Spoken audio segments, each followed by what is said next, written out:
William, Davy, thank you both very much for joining me as ever. The night before Christmas and all was well.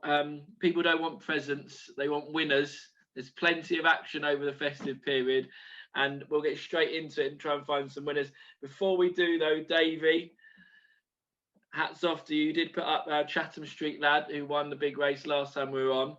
The fact is, though, I will mention we had the tri-cast, because I put up Midnight Shadow, who came second, and Bill, you put up the third. So I could concentrate on my second and Davy's third, but I'd like to concentrate on me and Davy beat you.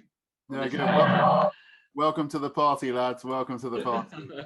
Oh, it's nice to be in it. It's nice to be let in. But that brilliant tipping, Davy, last time. I don't know what's more entertaining, Mick Winter's interviews afterwards or watching his horses win, but he is a real character, isn't he?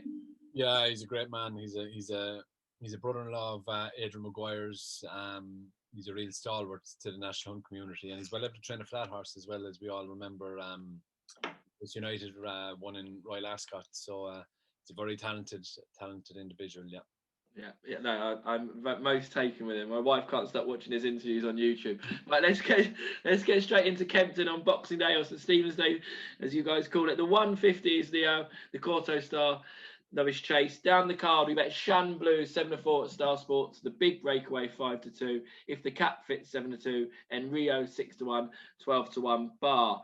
Shan Blue, who you'd know about, he's got a bit of form in behind Envoy Allen in the Ballymore last year. 2 from 2 over fences. The Big Breakaway won at Cheltenham, then slightly disappointed next time. Who wants to go first? Davy can go first. Go on, Davy.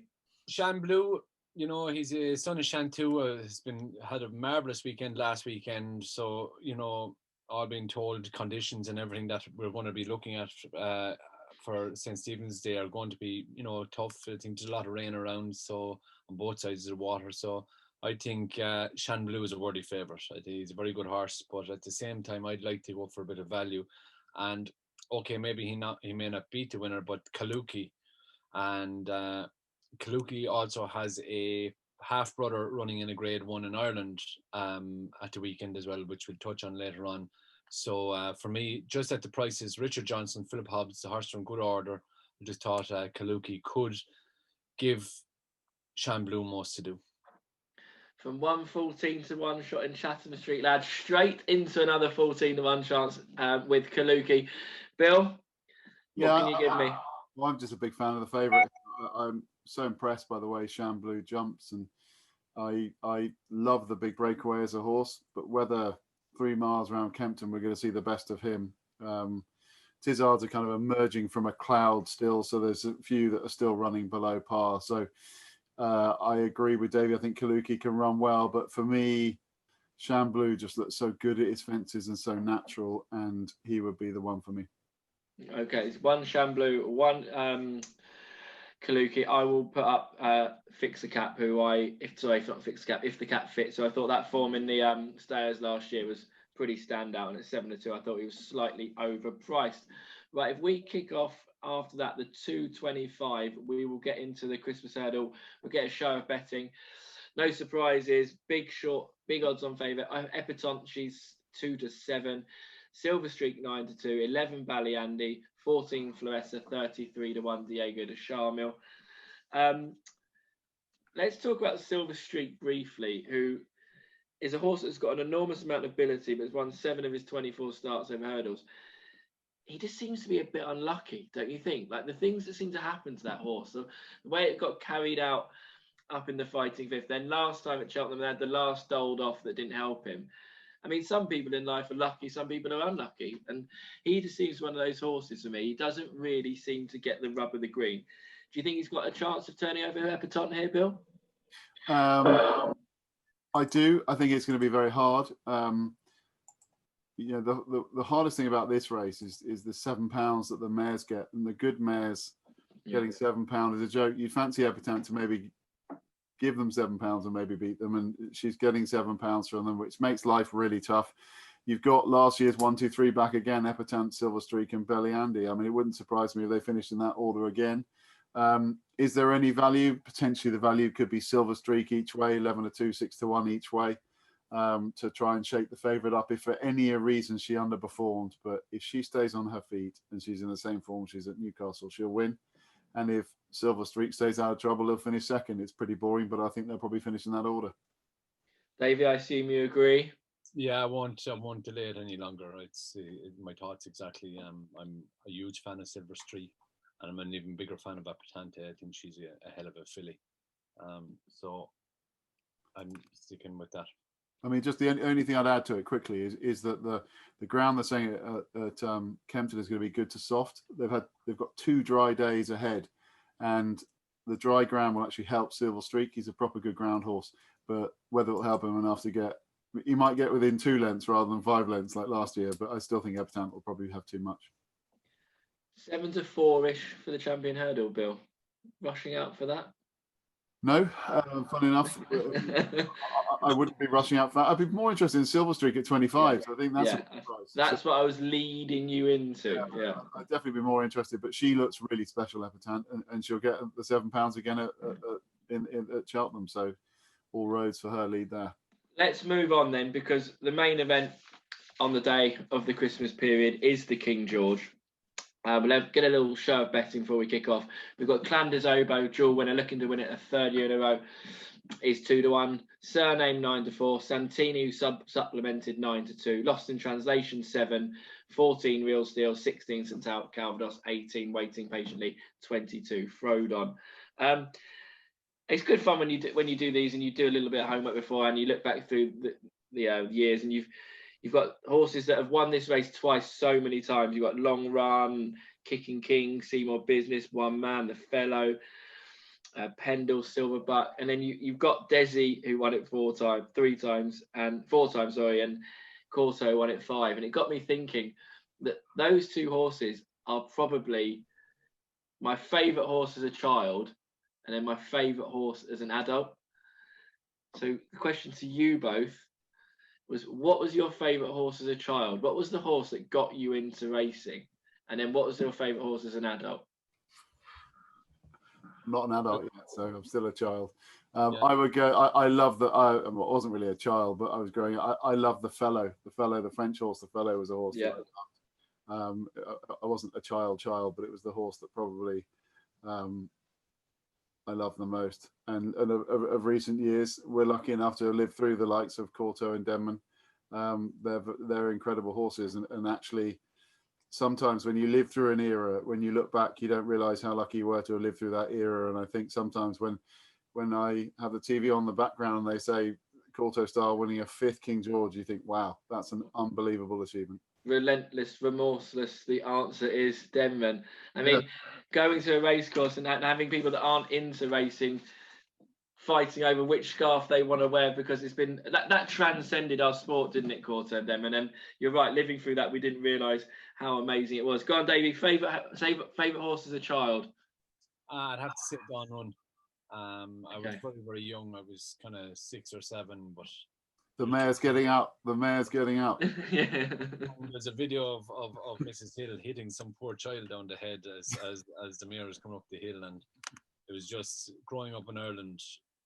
The superstar of that time was a horse, and all I wanted to do was be around horses. So Dawn Run had a huge part to play in my childhood.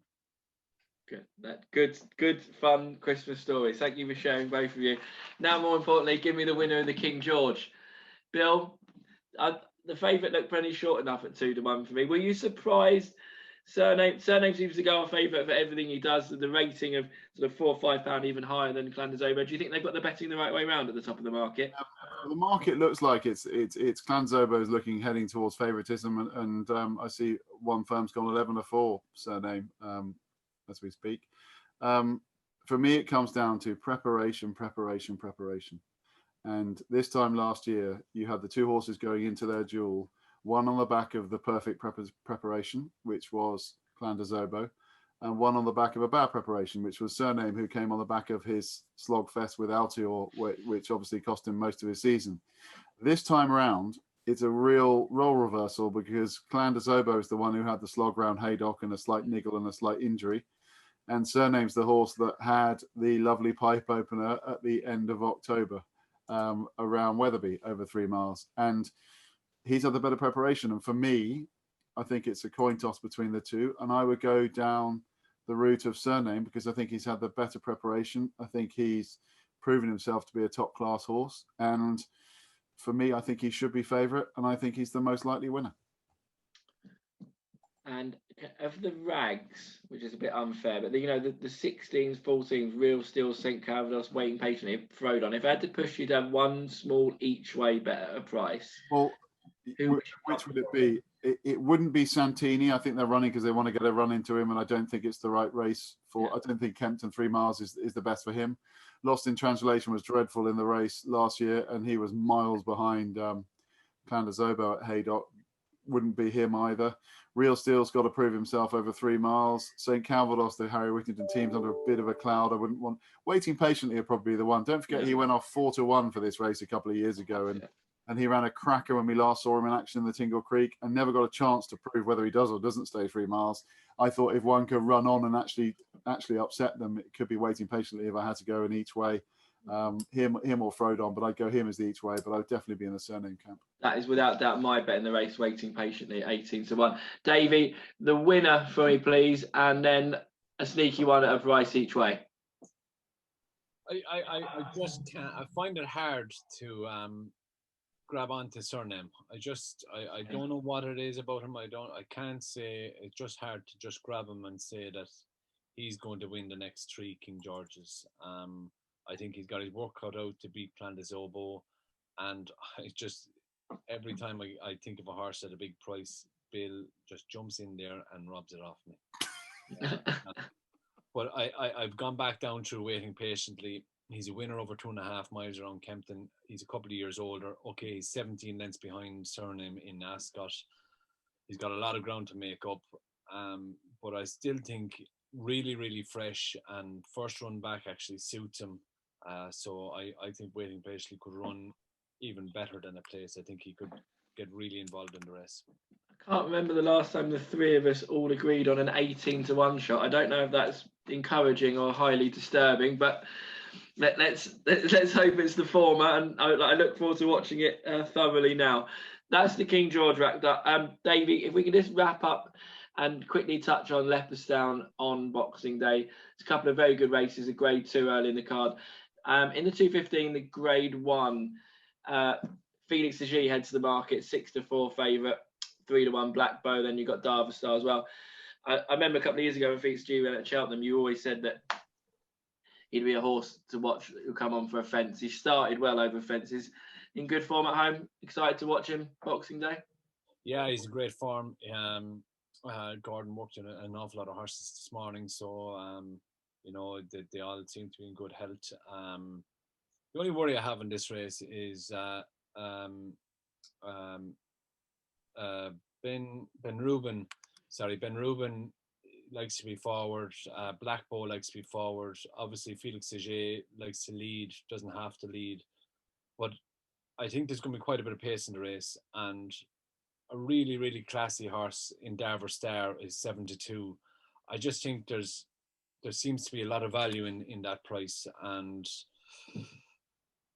he's got ground to make up on Felix Auger. But this could be the time. Leopardstown is a tough track. I know it looks flat to the naked eye on television, but it's a tough track. It takes a lot of getting. I think Darva Star stays 2 miles really, really well. He's taken really well to fences. And I just feel that he's going to get an awful lot closer, if not by Felix Auger. He's going to be a big threat. And in the 105, Gordon's got the unbeaten Zanna here, who's sort of 8-15, 4-7 favourite for the juvenile hurdle. Can you just give us a quick word on him? Yeah, I have a real soft spot for Zanna here. Love him. I really do love him. This is the horse I like to see run under a penalty to see how good he is. I think he's way better than he'd be well able to carry a penalty. I think something has to improve dramatically to get to him, or maybe Hador of Willie's is a little bit special. Other than that, I think he's actually great value at his price. I think he's the one short horse that I would be very, very surprised, if not disappointed, to see get beat. horse to look forward to next March, hopefully. Then, Bill, before we conclude, is there anything else you want to mention at Kempton or at Leopardstown, or indeed anywhere in the country on December the 26th, 2020? Yeah, the only other thing I was just going to ask Davy just about the other Grade 1 at Limerick, the kind of the Faugheen Novice Chase, the 235 at Limerick, where it's a really good race with Asterion Forlange and Pencil Full of Lead and Esdaile. Just his views on that race, the 235. Yeah, brilliant race again. Look, Esdaile was runner up to Envy whether if there was a runner up, as Forlange obviously jumps right, so that's why they've taken the option to stay right-handed with him. Esdaile, very impressed by him as a hurdler coming up to the ranks, and again, good chasing start. Pencil Full of Lead is a horse that probably wasn't as good as any of these over hurdles, but has surpassed him in what he has done so far over fences. He really enjoys tough conditions. He's taken really, really well to fences, and he just keeps surprising. I never feel that he has the class of the likes of Asterion Forlange, but every time he runs, he puts all them things behind him and he just keeps improving. So for me, Pencil Full of Lead, I'd like to stay on the right side of him. I think he could be a horse that could slip into an RSA unnoticed later on in the year. If he wins this, he won't be going anywhere unnoticed, but he's just a horse that I would definitely like to keep on the right side of and enjoy watching him. He's a horse on the up, especially over fences. And again, another Shantou, conditions, all of that should be in his favour. Brilliant insight into the Irish card. We really appreciate it. Let's all get waiting patiently home. And look, it's a shame you're on the sideline, but one of the benefits is the food you can get tucked into over Christmas and Boxing Day. I know me and Bill will, and I hope you get plenty inside you, plenty of time in the new year to knock it all off and get back on board and get some winners on the board. So thanks for joining me, guys, and good luck on Boxing Day. Thanks, Luke.